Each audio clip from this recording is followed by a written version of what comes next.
اس کے علاوہ سورہ لقمان میں جو ہمیں بہت ہی اہم مضامین ملتے ہیں، اس میں حضرت لقمان جو کہ نبی تو نہیں تھے، لیکن اللہ تعالیٰ نے انہیں بہت حکمت اور دانائی سے نوازا تھا۔ ان کے اقوال، ان کی عبرت و نصیحتوں کا خزانہ بھی ملتا ہے ہمیں۔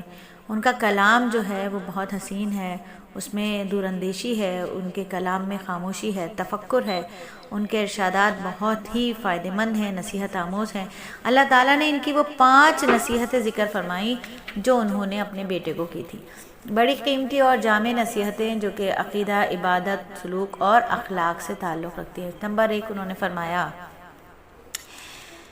پہلی نصیحت جو انہوں نے اپنے بیٹے کو کی، انہوں نے کہا کہ اے بیٹے، اللہ کے ساتھ شرک نہ کرنا، کیونکہ شرک بہت بڑا ظلم ہے اور اس کا انجام تباہ کن ہے۔ اور اس کے بعد اللہ تبارک و تعالیٰ نے والدین کے ساتھ حسن سلوک کا حکم دیتے ہیں۔ دوسری وصیت آخرت کے بارے میں، جس کا خلاصہ یہ ہے کہ اللہ کے علم سے کوئی چیز چھپی ہوئی نہیں ہے۔ گناہ خواہ کتنا ہی چھوٹا کیوں نہ ہو، کسی پوشیدہ جگہ پر ہی کیوں نہ کیا جائے، اللہ اسے قیامت کے دن لے آئے گا۔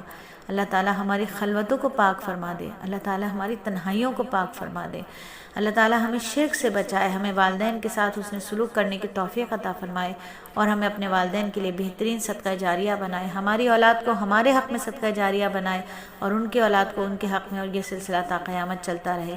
پھر تیسری وصیت اللہ کی طرف توجہ کے بارے میں، کہ اللہ کی طرف توجہ کی کئی صورتیں بیان فرمائی، یعنی نماز کو کامل طریقے سے ادا کرو، لوگوں کو ہر خیر کی دعوت دو، ہر شر سے منع کرو اور مصائب اور ابتلا پر صبر کرو۔ اللہ تعالیٰ ہمیں بہترین نماز پڑھنے والا، نماز قائم کرنے والا بنا دے اور ہم دین کے داعی بن جائیں، لوگوں کو نیک اعمال کی طرف متوجہ کریں، برے اعمال سے روکیں اور ایک اللہ کی عبادت کریں۔ چوتھی وصیت انہوں نے اپنے بیٹے کو بتائی کہ اے بیٹے، تکبر اور فخر سے منع فرمایا، کہ تکبر نہ کرنا، فخر نہ کرنا۔